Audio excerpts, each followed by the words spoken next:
right, down, down, down we go. This is Radio Tetris International and Postcard from Poprad. I think it's a bizarre idea. Well, it doesn't sound broken. We've had a bit of a rewind. Ian, I've got something to say. I was waiting for my moment. Lee and I have lots of fun when we do these funny little things that we do. In all honesty, I don't get it. It'll be like a menage a trois. I'm actually sitting here in my scanties. Now see what you've done, Rach. I've got to tell you, though, it's pretty hilarious. Oh, right. Absolutely not. It's because you mended the studio and you broke everything. What an idiot. RTI. I didn't break my headphones this week. It wasn't me. They died. You see that on Facebook.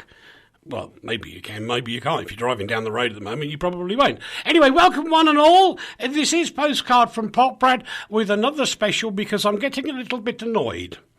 I have to tell you, I'm a little bit annoyed because some of the media have started to forget about Australia, and that ain't happening while it's still burning.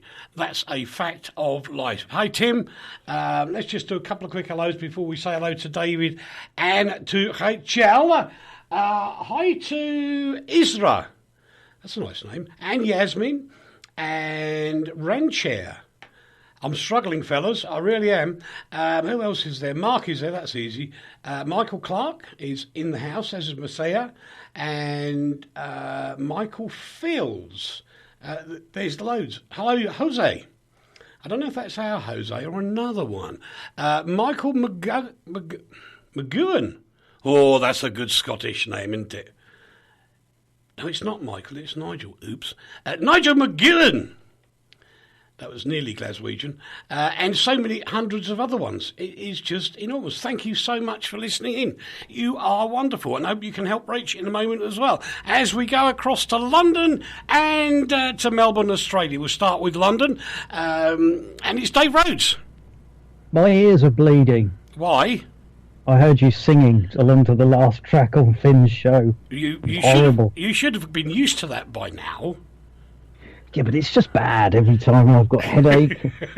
Oh my word, your camera's just zoomed right in close up on you now. That's really quite scary. Oh gosh, I'll move back. Oh, it's zooming out. I've moved back.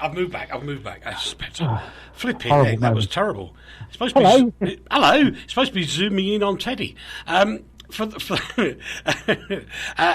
Rach. Hello. How's the late? I don't mind you singing. It's all right. Well, it probably gave you 5 seconds respite before you get into this. Yeah, true. It's yet another big week. I'm going to show everybody on Facebook and everywhere first. These are the headphones that have died. Oh. After 50. It's sad when you've got ones you really love too. When they die, They just are beautiful. And after 15 years, they've given up the ghost. And if you listen carefully, they've gone in the bin. Didn't have to listen that carefully, did we? No. It's a terrible sound. That's the sound of things being over. It is. It was terrible. Hi to Keith and to Rashid and Steve. Rashid says hi. Steve says afternoon. Steve Mann says you're late. No, we're not late. No. We might have been a few seconds late, but that's about it, really. And with no more ado, I'm going to sit back. Dave can ask some questions, and Rachel's going to do the talking. Rach, tell us where we are now in terms of... I've seen the news today. It is horrific about what's going to happen in the next 48 hours. So maybe you could start with telling us where we are now, and later we'll go to 48 hours down the track, yeah? Where we are now. Okay, so tallies. We can start with tallies. I think it's always a good place to start. 10 million hectares have burnt. Now, remember that England is 13 million. So that'll give you an idea. That's big. Yeah, it's really, really big. 10 million hectares in total have burnt. And that's a huge amount of land. Frightening. They've still got over 2,500 firefighters on the ground. There are 50 fires that are not contained. 500 million wildlife, animals and species of wildlife are now gone. over 2,000 homes have been destroyed, which when you think about it, that might not seem like a lot when you're comparing England. But remember, a lot of these places are national forests, so there's not a lot of people living there. But 2,000 homes, at least 26 people have died. There's no way to know that for sure because they can't get into a lot of areas yet. So they don't know who's perished and who hasn't. Hang on, Rach, can I run that back a bit? So there are places where helicopters, fire crews, any form of motorised vehicle cannot get into, I guess, sort of small villages out in the bush and things like that. Is that correct? Yeah, that is correct. And many of the places little places that have been destroyed or about to be, they're one. We talked about this with Malakuta last week. Sort of one road in, one road out, and really off the beaten track. There's a lot of places, really little places with, only populations of 100 that are out in the middle of literally nowhere that have been wiped off the face of the map. And they're people I worry about because they've got no cell service, so they can't find out what's going on. They can't get word out. They've got no their water treatment, if there is any, has been destroyed. There's no way to get food to them. They're the people I feel. I mean, I feel sorry for everybody, but I'm really concerned about those people. That's just bleak. To have that level of communication cut off, I can vouch for this. It is horrific.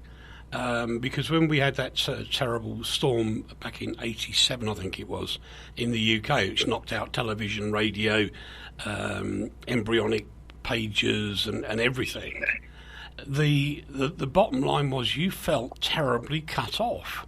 And unless you still have pigeons, you can't find out anything. No, and you do start to panic a bit. I remember sitting in a hotel with... and I'm trying to literally rig up an aerial because the aerial was blown down off the hotel. So I made one with my Blue Peter badge, and we did get some television eventually from London, but it was all wishy-washy. And there were people sitting there going, is that another war side? Because your brain goes like that, doesn't it?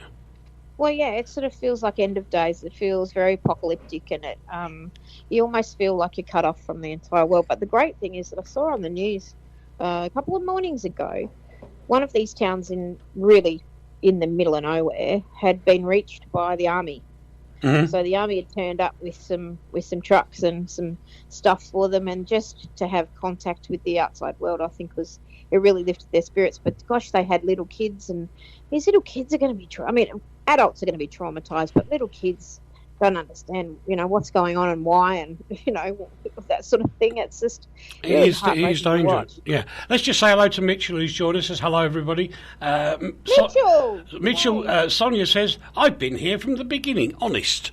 Good on you, girl. You're always here. Except you're always a little bit tardy, and we know that's true. But we love you turning up anyway.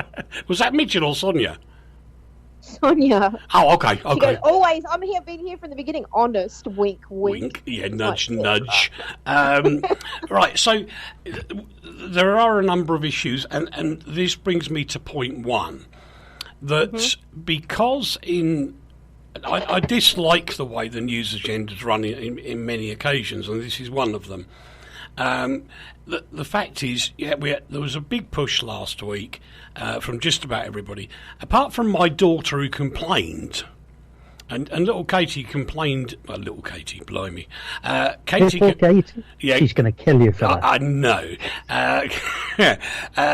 Katie was complaining, and I have to say I agree with her in that the news was not getting reported. Now, I do know that some of the newspapers did little bits on it. She's not a newspaper person because of her age. But she was quite right in that at one stage, the lead story everywhere was Australia and the bushfires. Then all of a sudden they went, oh yeah, we'll move on a bit. And I'm not going to let that happen. Not with us. And I'm Well, sorry. we appreciate that.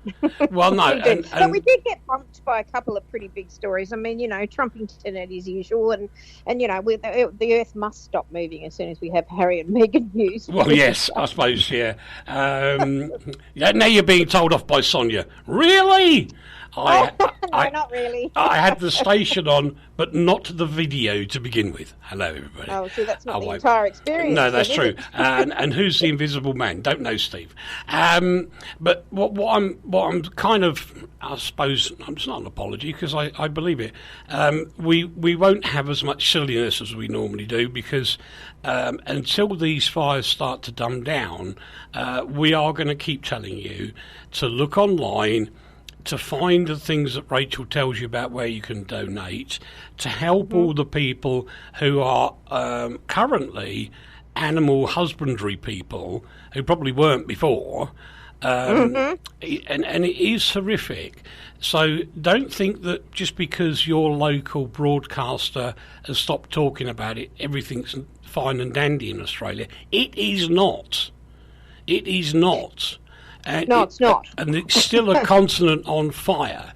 So we will continue to give you the news, give you what's happening, and maybe if we get time at the end, we'll do something else. But for now, my focus is 100% on Australia until it gets better. So we've gone through the bits and pieces of the, the people out there that are still stuck. Can I ask a question first? Please. Sure. Rachel, I just want to know, and I guess other people do as well, are you safe where you are? Yeah, perfectly safe. We are probably about 4 hours drive, I think, from the nearest three. Oh, Robbie's waving fingers at me. One of them I thought he was just giving me a rude hand gesture, but it turns out he's trying to give me numbers. We're sort of 2 hours. 2 hours drive away, and it's we are in the metropolis of Melbourne, literally 5 minutes from the city, and we're perfectly safe. Okay. Keith. Not to worry, though. It's interesting that you bring this up, though, because 2 years ago we wouldn't have been. Because that lovely spot where we're going to go build our house? Yeah. That's all been evacuated. Right. They're about to get clanged. So we wouldn't have been 2 years ago, but right now we are. Sure. Well, Keith actually sort of does a better job of it than I do, as usual. I still don't think people fully appreciate how life-changing this is. It is so difficult to comprehend. It is. Just imagine everything that you know and love and cherish is not only wiped out, but you now have the prospect of having to start that all over again. And where do you start, and what do you do next, and where do you go? And I mean, yes, there are stories of these fires that have been contained in one place, and people are allowed to return. But have they been away for a week or more and not know if their house is there? Yep. They have to wait and wait and wait and come back. But it's true; it changes you forever. Mm-hmm. Now tell me about the Australian Royal Navy, because they're deployed everywhere, and I think they're standing by to evacuate some of the peninsulas as well at the moment. They last week when we spoke, they were on their way to Malakuta to evacuate the 4,000 people who were stranded on the beach there. That operation finished this morning. They got the last of those people off, because it's not an easy thing to do. It's a 20-hour voyage. Gosh. They have to be taken. They have to go to Malakuta, pick them up, and then get them back. So they're not these aren't speed boats. These are great big, huge boats that take 1,000 people at a time. So it's been a real operation. But I've got to tell you, the Australian Navy, they are just and I mean, they're the military. Of course, they're a well-oiled machine. But when they were needed, they did it so fast. They did it so efficiently. They did it so well, and not one person had a bad experience with them. Not one person felt that they were, being, cattled or ferried or anything. They all said they were really well looked after, and they were just glad to be saved. And our Navy is just first class. Yeah, I kind of get that. Now, just try and paint a picture for us of, so many people have lost everything, and I can't. Well, I've had a house fire in my life, and that was terrible. But luckily, the fire service put most of it. Well, they saved 75% of the house. But I was still devastated by the damage. and you've got people going home now, and when they go home, there's nothing. Is there anybody about this? What's the process that goes on? Well, I guess the next process is assessors have to go in and deal with that and get insurance processes underway. That's going to be a really big exercise when you consider the amount of people they have to assess, and that's going to be a long time before that's even an idea. The thing that's always to sort of go from house burnt down to being assessed to being able to rebuild, that's like a 3-4 year project. What? And that's a long time. It really is. It'll take that long for people to get rebuilt. So where do they live then? Well, I think they live with families. They live with friends. These communities tend to rally together. They go to nearby towns. This is basically happening to country towns, and you know what a country town is like. It's very much a family, a village. So everybody tends to gather and take care of each other.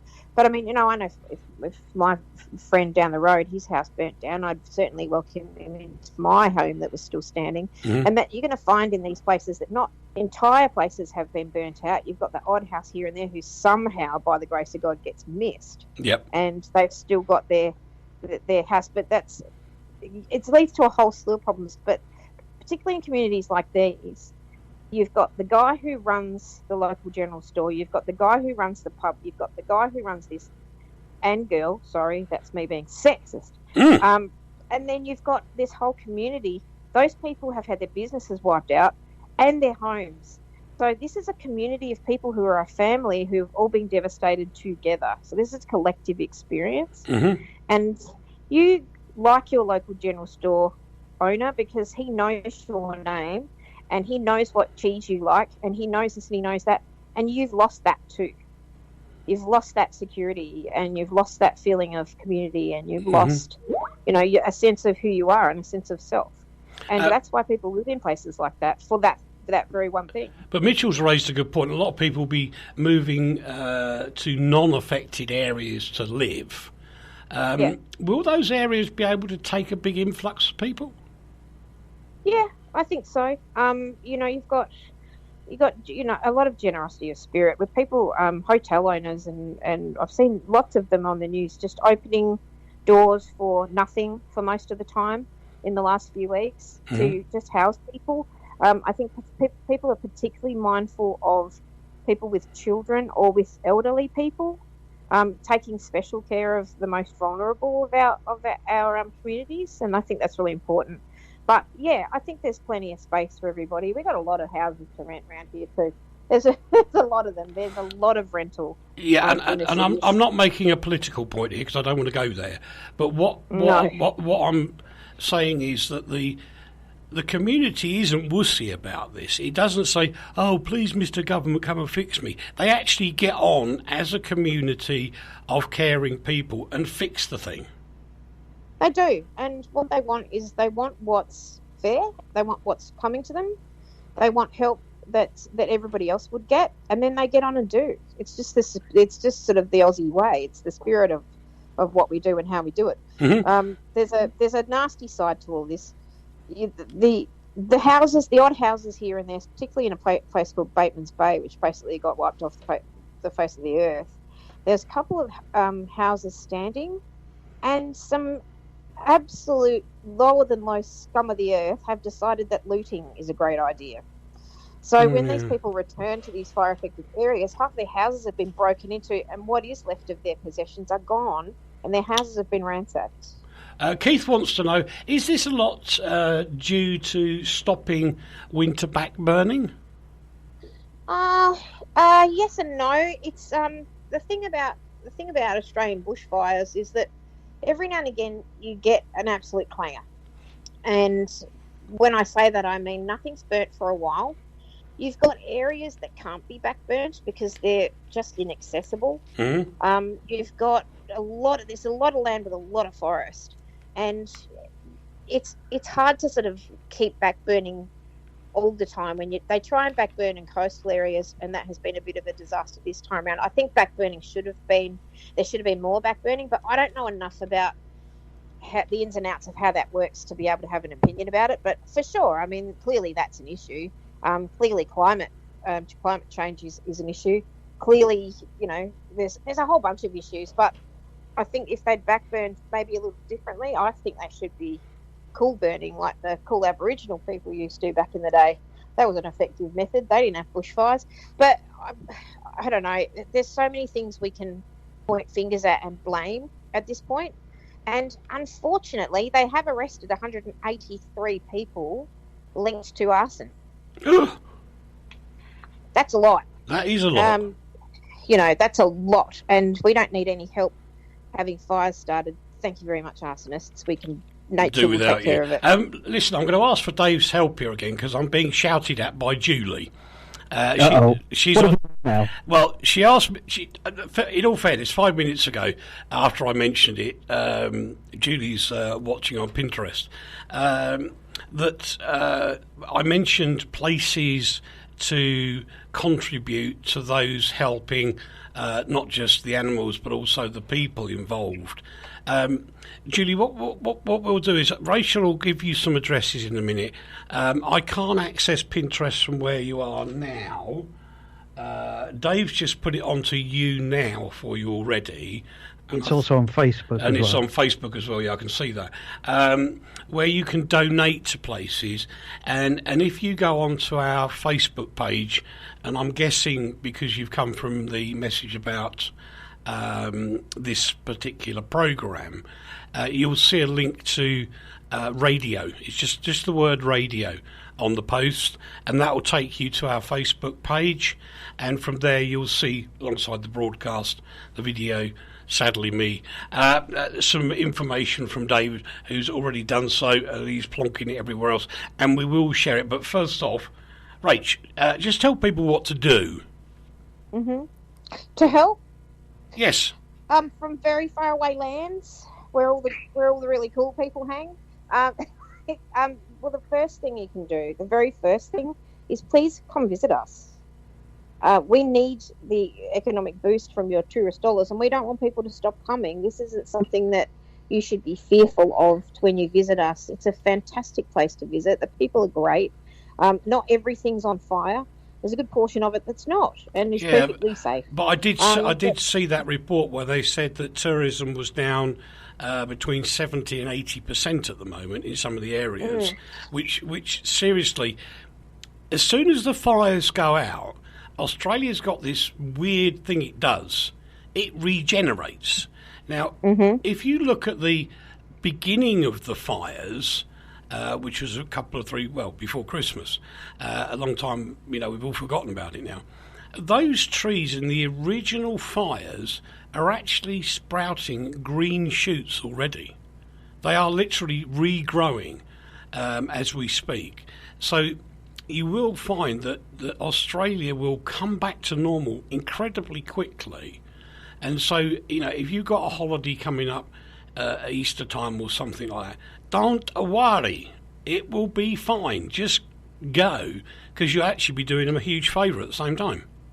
Absolutely. And I mean, this, even during the drought, during the drought, it's still during, but because we're also dealing with the worst drought in history.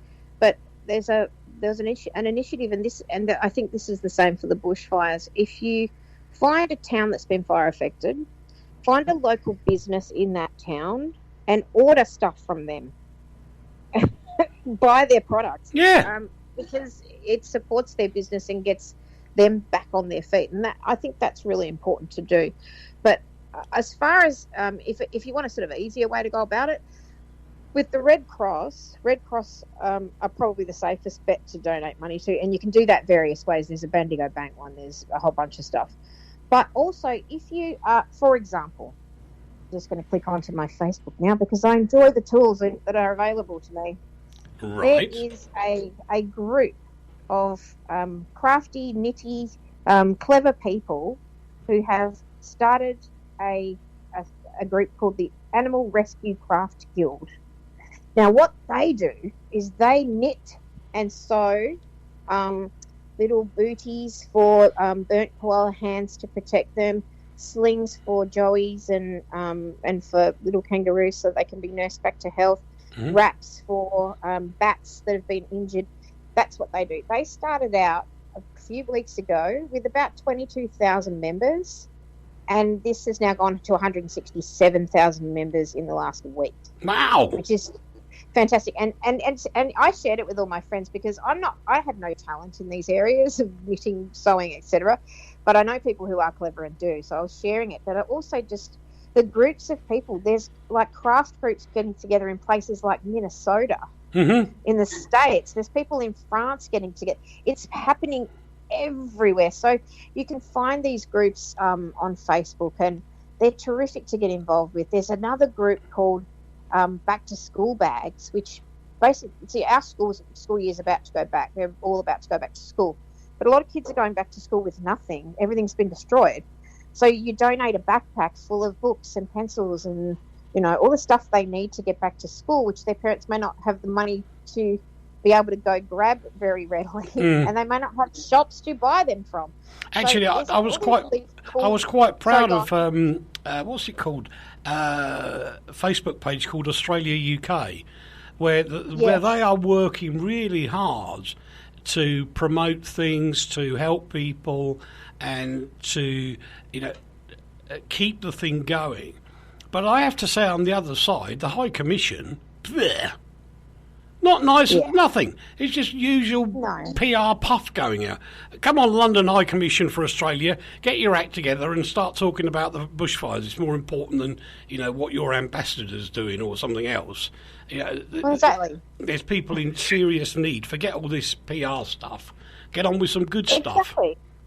Well, there's a million things they could do. I mean, I know that a group of a lady who teaches kindergarten-age children in America was saying on this crafty group, she said her kids can't sew or knit because they're little kids. Like, what can they do? And it's like, get them to make cards for the firefighters. Get them to pen pals with other children. Just reaching out and letting people know that they're not by themselves and people do care. And it's really important for people to feel a sense of community when their community's been lost. We're a global community. Yeah.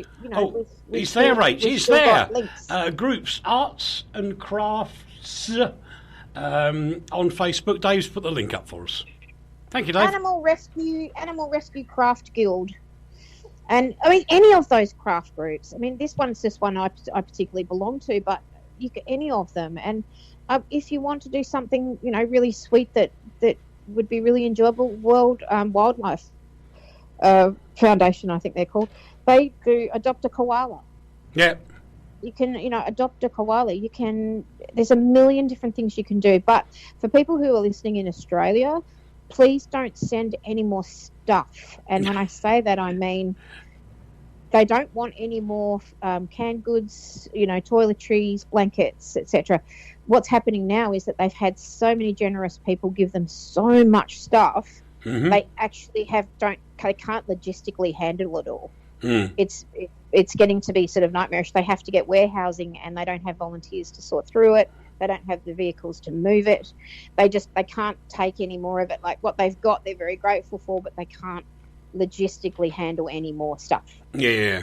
Keith's asked the question, why can't the British Navy get across there? The problem, as I understand it, Keith, is that the available vessels are actually so far away. To steam across to Australia would take several weeks, and so it's better to pour resources into places that are already there, like the Red Cross and everywhere else. Let the Royal Navy drag the people out, the Australian Royal Navy, and then support them. Because by the time the British Navy was to get there, the fires would be almost out. So it is a bit of a problem that way round. And we are very far away from everything. That's why we were talking last week about why don't people send heavy machinery or this or that, and it's like it's a great idea, but we're geographically undesirable. If you want anything done in a hurry, it's not like jumping over from London to France. It's a really big undertaking, and it's a long voyage. sea. Mitchell, I'm with you all the way. Mitchell says, I haven't noticed any appeal on the BBC. Well, that just sums up the current state of the BBC, to be honest, Mitchell. It is the most abhorrent thing ever. I speak as one who worked there before. I was very proud to learn a lot of things there. My original tutor would probably kill me for the way I do radio programmes, but, sorry, mate, that's your fault. You started it off in. I just don't understand the mentality of that organisation at the moment for very, very, very many things. But we will do our bit. We will carry on doing our bit. Now, Rach. You know what, though? I've got a lovely story, actually, about when you're talking about generosity of spirit.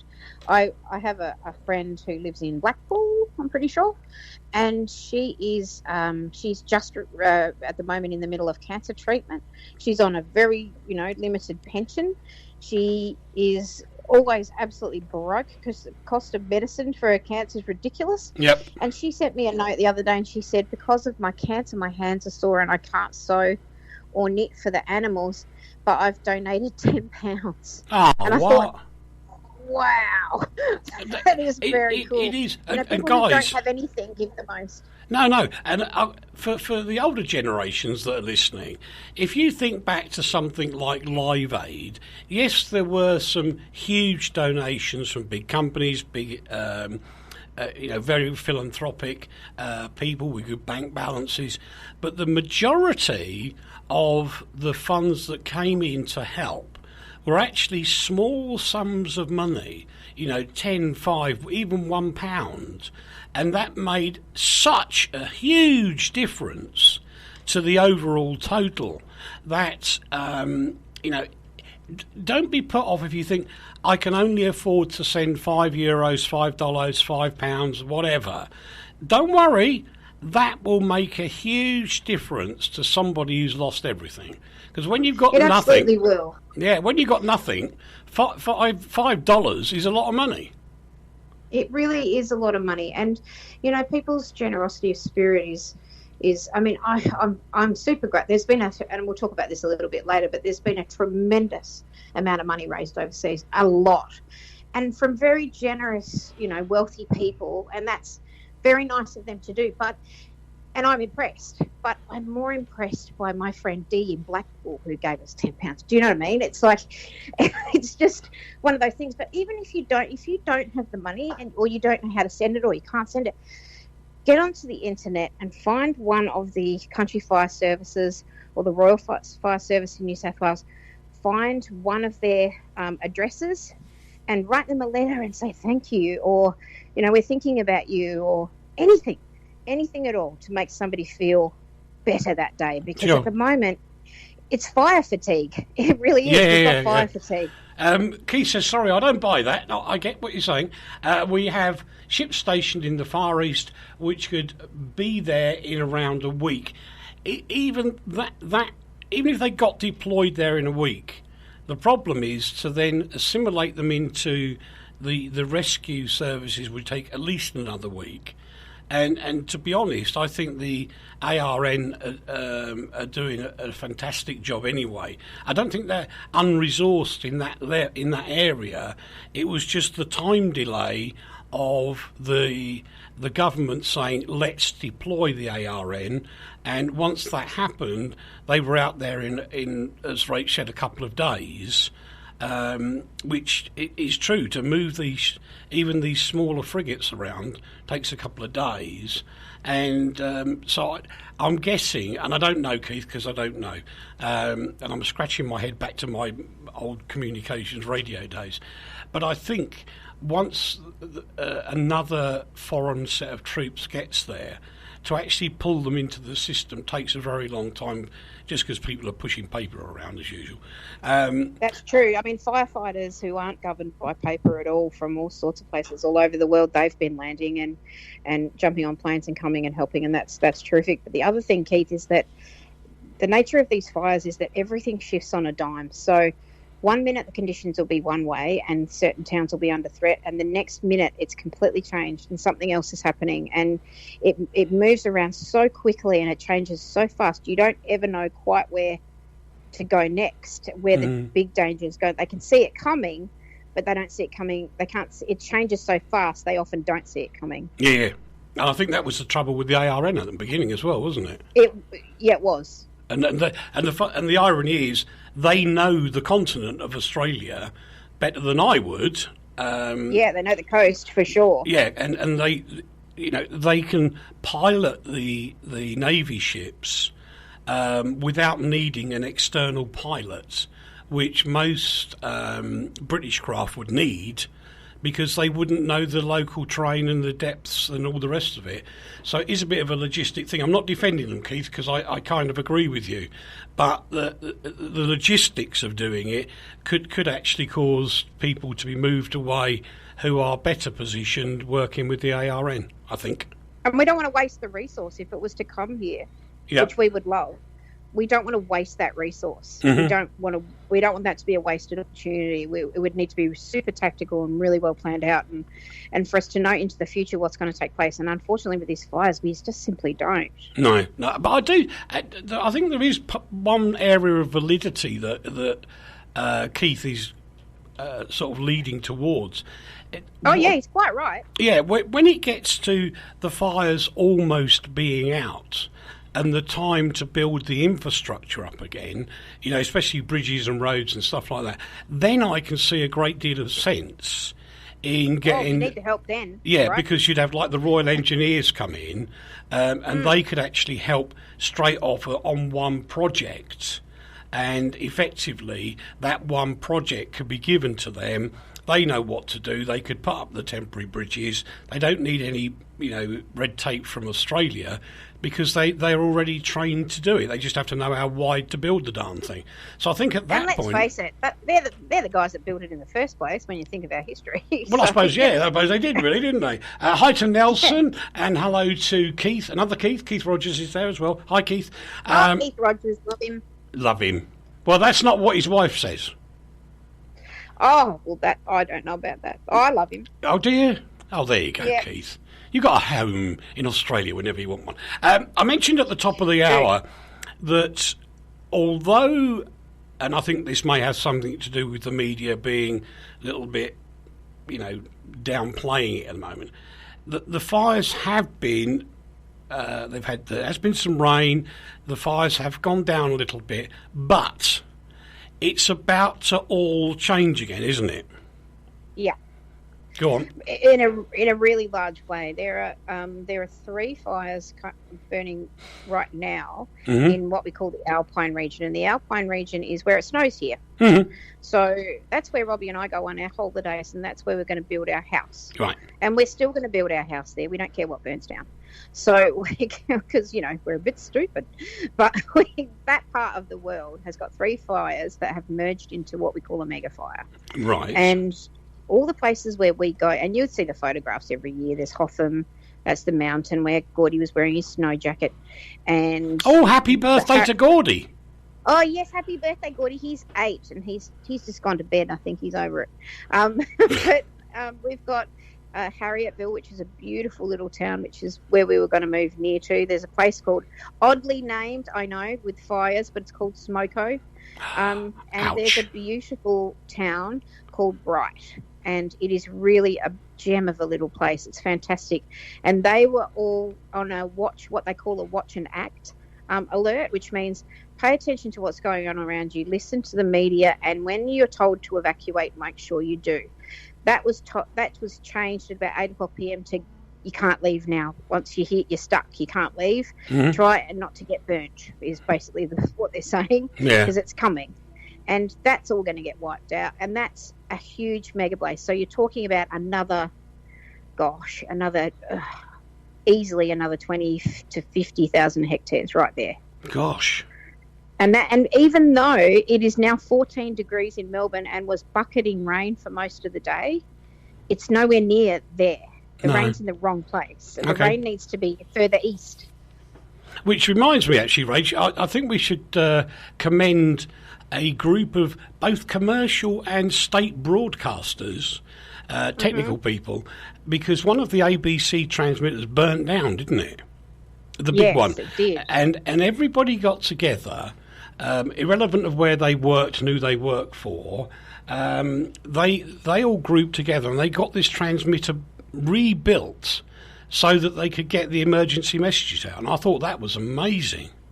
And everybody, it didn't matter, you're right, it didn't matter what network you work for or anything. It was everybody, get your tech guys, get together, put this thing back up, because people need to know when it's coming, and they need to know what they need to do next, and they need to know. Oh, it was amazing. But when you're out on the country roads out in Australia, a lot of the time you can't get anything but Radio National, which is ABC. Yeah. And they broadcast everywhere, and they tell you everything you need to know. There are signs on the side of the road in an emergency, 96 point something FM. That's what they have there. That's the only alert they have. So they needed to get that tower back up, and they did it, and they're champions. I mean, I don't know if anybody's ever seen the video, and I can't remember the link of it now, but to see the way... I'll tell you what, this is going to sound terribly anarchy, and I don't mean it to. It was like somebody repairing Radio Caroline in the old days. It was just such camaraderie, such amazing connectivity between the people mentally, and they just kind of like did it like they've been doing it for decades. It's weird. Together. Yes. Yeah. Keith Rogers says, hi, everybody. Hello, mate. Hi. Have New Zealand been of good help to Australia is the question. Lots of help. Lots and lots of help. They send plane loads and plane loads and plane loads of firefighters over to help us. Jacinda Ardern has done everything she could possibly do to help us. Everything that she can think of, she's done, and she has not been asked. She's just done it because that's the sort of PM she is. All right, okay. Now, what's the tragedy next that we are looking at? Well, I mean, it's numbers really. The numbers are going to get higher and higher and higher in every way. The animals, more numbers, that'll reach 1 billion for sure. There's a loss of houses. Again, we don't know for certain. There's so many areas that are yet to be hit and will be hit, and there are areas that we can't get into yet because it's too dangerous. They can't do a count. That's where we're also going to find people who have sadly perished, and the numbers are just going to get higher and higher and higher and higher. We don't know when this is going to stop. We don't know when it's going to end unless we get some serious weather in the right spot. Problem with the weather we had today in Melbourne and where the Alpine region lies, is that with the weather, with the rain came wind. So what they got was wind, and what they got was a wind that changed direction, and what they got was a wind that was gusting up to 100 kilometres an hour. Wow! And last week we were talking about ember attacks. Yep. And ember attacks, for anybody who didn't hear us last week, an ember attack on a eucalyptus tree doesn't just burn, it explodes. And an ember attack isn't just, as you imagine your campfire, little embers floating around. These are like, 1 to 2 feet long hunks of flying through the air at 100 kilometres an hour. So they're like missiles. It's like shrapnel. It's really dangerous. And that's what starts the next fire. The other thing is lightning. Lightning strikes start a lot of these fires and perpetuate a lot of them as well. So the weather is just a huge factor. If the wind would die down and the rain would go to the right place, we might be able to contain some stuff. But until that happens, we can't. Right, Keith says, and I understand this, Keith, it's an infrastructure problem in Australia because he's lost all the Australian channels that you would get via the internet at the moment. So no first-hand news at the moment. Well, that's why we're here, Keith. That is why we're here. Exactly why we're here. And don't forget, as Rachel was talking about the people and the animals and everything else, we've mentioned one of the ABC towers that was destroyed. With that goes, because especially on the ABC towers as well, a lot of the digital infrastructure for the internet, mobile phones, yada yada, all goes as well. And the first priority is to get the ABC channels back up so people can find out what's going on. The downside to everybody outside Australia, and some of it is due to a lot of people going and blocking networks up. You just cannot get in to find out what's going on. I mean, if you go to Network 7 or something that people just would go to on YouTube and things like that, even they're struggling. So it is a problem, and that's why I'm going to be slightly belligerent about it. But anyway, it's my network, so who cares? We will keep this going until such time as Rachel says to us, we have it under control. And that's all I want to hear from Rachel at one time in this year. We have it under control. At that point, the old postcard will come back. Until that time, we'll keep plugging away and hopefully getting your support to carry on plugging away at the same time. So don't give up on us. Just keep helping. I sound like Bob Geldof, blinking heck. No, it's true though, and I mean, you know what? It's even for my own selfish reasons. It is therapeutic. At the end of, I was very sad at the beginning of last week's show. I could barely talk about it, and then by the end, I felt really a lot better. And it really is comforting to me. I know my friends who listen. It really is very, very comforting to know that people care. And I know that you can also get onto ABC Radio Online. Yeah, but that's a bit difficult at times as well. If you go to abc.net.au, they broadcast around the world. Yeah, so. There you go. I'm forgiven. Julia's forgiven me. Oh, good. Really? Yeah, forgiven me. Must be the first person that ever has. Well, that's very true. Yeah, I've never been forgiven for anything. It's always my fault for everything. Exactly. Well, yes, absolutely. She says thank you and I'm forgiven. She actually said, that's why I picked it up. Thank you, you're forgiven. That's very nice of you. I don't know where the devil are you? I'd love to know where you are, because the picture looks terribly familiar. But I can't think why. So you've got tremendous problems coming up. Yeah. The second problem, even, I guess, because you've touched on it with the, buying from the local shops rather than, don't be stupid and try and buy something online when your first internet connection comes back, because they ain't going to get it to you. The fact is, it's not just those small community businesses, firms, call them what you will.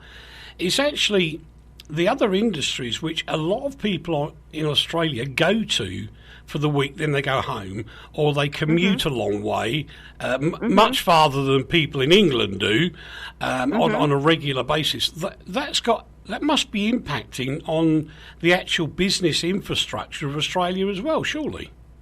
Absolutely, and every conceivable way you can think of, and stuff that you couldn't even possibly imagine economically, where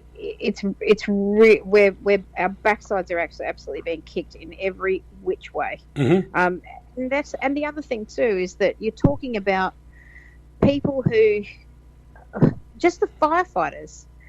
These guys have got their own businesses that they run. They're plumbers, they're carpenters, they're some of them are accountants, lawyers, everybody. They've got their own independent businesses that they run because they're in their own communities. They're fighting the fires out in the country. Their businesses have gone because they've been fighting fires for more than 150 days. 150 days. So that's just one way to fix this. Hang on, run that 150 days. 150 days. 15 divided by 3. I can't do my sums. Dave! Hello. How many months is that? 150 days? Yes. About 4 or 5. Probably 5. Blimey, Some of these O'Reilly. fires have been burning since September, beginning of September. So they've had no income either. No. And what our government has decided to do is give them all some money, which is very nice. A lot of them don't want it because they are volunteers, and that's their ethics are standing up so high and proud that they don't rock take on, the money. lads! Rock on, lads! Yeah. But they want the people who do already work for the government will be remunerated in some way. They're going to have a splash out to the guys who work for the government so that some of their money can be reimbursed. There are businesses who the owner of the business isn't necessarily a firefighter, but has guys on his payroll that are firefighters who've been paying them the whole time anyway. Wow. Which is really incredible. But a lot of these guys, they work for themselves. And when they can't work for themselves, they don't earn any money. So is your Prime Minister actually finally getting his act together? Oh, good Lord, no. He's, let's not get ahead of ourselves. All right, okay. He's still a classic buffoon. But what he is trying to do is undo some of the bad stuff that and the very poor decisions that he's made. And what he's decided to do, the one smart thing he's decided to do is engage the people around him who know more about it and are smarter than him. Well, that's a clever bloke. He made decisions based on what they were going to do and what disaster warnings they were going to give and what the Navy was going to do without consulting our chief fire commissioners. Wow. Without talking to them. Not a word he said to them. Not a word. One of the guys was actually asked on television, did you know that one of the ships is coming in today? And he went, nah, I'm hearing that news firsthand from you. And I thought, this is madness. This is utter madness. You can't run a country this way.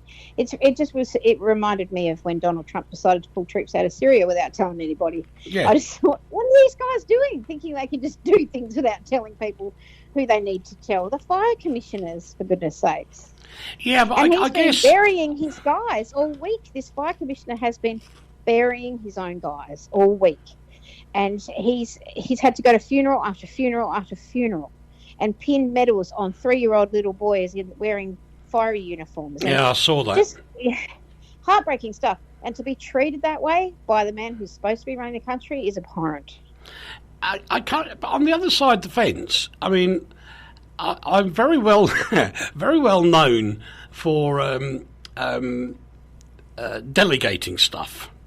I'm fairly good at that. Dave will vouch for it. I'm very good at that. I'm usually the one that gets it delegated too. You're a very good delegatee, if that's a word, which it probably isn't. Probably not. No. And so if he's delegating out and saying to people, look, that's your baby, that's your baby, that's your baby, he probably wouldn't necessarily know, and I ain't defending the guy because he's a bit of a plonker, but it's probably faster for these people to be given the authority to just get on with it rather than having to run back to him every time and go, please, sir, can I do it? Well, this is the thing. This is how it works in Australia is that when you declare a state of emergency or a state of disaster, that's done by a premier. And a premier is the head of a particular state. So in Victoria, we've got Daniel Andrews, and he declared a state of disaster. Now, what that means is that he's handing over the authority to the people who know what to do and are in charge, aka the fire commissioner. Yep. And all those people around him, he's given them the authority to do whatever they need to do to make everybody safe and use any authority they need to use. So if they need to order people to get out, they can do it. So they've got the authority to do it. Mm-hmm. Now, Scott Morrison, when all this this started to get very, very bad, decided that was the perfect time to take his Christmas holiday in Hawaii. So he left. And our Prime Minister just, left. Right. And that was really poor showing on his part. But when he did come back, he almost usurped the process of state of emergency from New South Wales, from Queensland, from Victoria. He almost usurped it fully by doing these very odd things that should have been done in consultation with the people who were already in charge while he was sunning himself in Maui. I mean, it's as bonkers. And we wouldn't be having this conversation if it had happened, of like Winston Churchill going, oh, we've signed a bit of paper, I'm going on holiday now before World War II.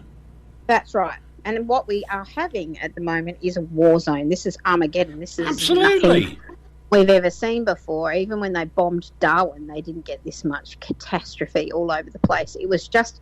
it's just really been really badly done. And the premiers have been doing fine. They've been doing a tremendous job, a really good job at keeping everybody informed, at keeping everybody as calm as they can, being mindful about warnings, making sure everybody has the information. They've been very, very good. They don't need any help from this moron who sits in Canberra, which, oh, by the way, the Australian Capital Territory, Canberra, where Parliament sits, not on fire at all, I don't just want to point out. Weird? I don't think so. No, but I think that is stereotypical of a lot of capital cities where they are very much divorced from the... I always say, if you want to see Slovakia, by all means go to Bratislava, but quickly get 30 kilometres down the road, then you find the real country. And I think it's like these... You know, he sits there in Canberra with his infrastructure all working, his mobile phone working, probably using an iPhone because he's a numpty. Oh, sorry, I didn't know that. Take that back. I've taken it back. With his iPad then, that'll do. Not feeling the pain, not kind of experiencing where he goes, and that was apparent when that lady was really tearing into him on the television, and he just walked off. Yeah, well, I mean, when you're going up to people who a firefighter who's clearly well into his 60s, looked absolutely exhausted, was sitting for probably the first time he has in about 3 days, having a cup of tea, and forcing the man to shake your hand. That is not prime ministerial behaviour. I don't care who you are. It's so disrespectful. It's funny, actually. You remember Tony Abbott? Yep. Remember our old Prime Minister Tony Abbott? Yes. He's a member of the Country Fire Service. He's a member, has been for years and years and years. And he's been out doing his bit, pointing a hose, getting the wet stuff on the red stuff, as they say. But really? He has been, he's been out and about. And they saw him the other day. He was at one of the fire stations, and he was trying to pack away gear and, do this and get more gear out. And I mean, they had the cameras on him clearly it was good PR for the Liberal Party for him to be seen to do that while the leader of the Liberal Party acting like a moron. Cynical me, was it staged? Oh, of course it was. All right. But he is genuinely a member of the fire service, and the last time there were fires, he was out doing it. He's been a member of the fire service for a really long time, for 20 plus years. So that's genuine. But they're clearly pointing cameras at him because he used to be a member of the Liberal Party. He lost his seat in the last election, but he's still a devout Liberal Party guy. Yeah. And our Prime Minister is also a member of the Liberal Party, and he's doing something stupid. So, of course, they wanted to point the cameras at a good Liberal guy and not a bad Liberal guy. Yeah, I kind of get that, but it does make you... And I have to say that it's very much this... Because your PM is a bit younger, and they tend to have this different attitude to older people, where if something goes wrong, as happened here, and has happened with you, obviously, They just don't have that drive to keep going. No, you don't. And, there's this kind of whole, I don't know what to do. I'm going to make people shake my hand. Yeah, it's very snowflakey, isn't it, to be honest? It's very, very weak. It's weak as. But you know what? Hopefully somebody will just... And the guy who's in opposition, he's just been quietly going about his business, helping where he can, going to food banks and packing boxes and, doing all that kind of gear without getting too involved. And he had a couple of words to say about Tehran this morning, but you know what? That's fine. He can say whatever he likes, but he's just been getting about his business. Yeah, absolutely. That's what you need to do now. Yeah, get on with it. From Mitchell, I don't think you're on YouTube today. No, that was my fault, Mitchell. He said he could have pressed the wrong button. No. This is going to sound weird, but it's the truth. YouTube is about the least interesting service for us completely. The bigger ones we tend to put on the website anyway, and if YouTube gets 100 viewers, that's about its lot. And I suppose because I don't tell everybody it's there, it's just sort of, I thought, well, we'll do it just for the fun of it because we can. Whereas we get huge numbers on other platforms, and YouTube, genuinely, as far as Postcard from Poprad is concerned, because we don't play music on there for music rights reasons, is the least number of viewer listeners that we ever have. So these smaller entities, which people don't necessarily talk about, are actually vastly more popular than YouTube itself. So my fault, I forgot, but it was more important to get on with it, and now I've got to get out of it as well. Rach, thank you so much again. It must be a bit difficult. But with a minute to go, are you doing anything nice this weekend? I'm doing a whole lot of nothing this weekend. I'm going to actually I've decided I'm sick of everything I'm looking at in my house, so I'm going to redo some stuff. Oh, right. Bored. Yeah, I could imagine that. Once again, a million thanks to Dave for being our I don't know what you call him, a digital manager. Yeah, something like that. I've just put all the links back up on the bottom of our Facebook page, so they're at the top of the list. So if you want to... Oh, I can see them. Or anything like that, they're all there. One thing to be aware of, there are scams designed as fundraisers, so please, if you do look to donate some money, make sure it's going to the right place and not somebody's pocket. And that's where we end, boys and girls, because we're out of time. Say goodbye quickly, guys. Goodbye. Goodbye, thank you. Cheers, bye-bye. The Station of the Stars. RTI.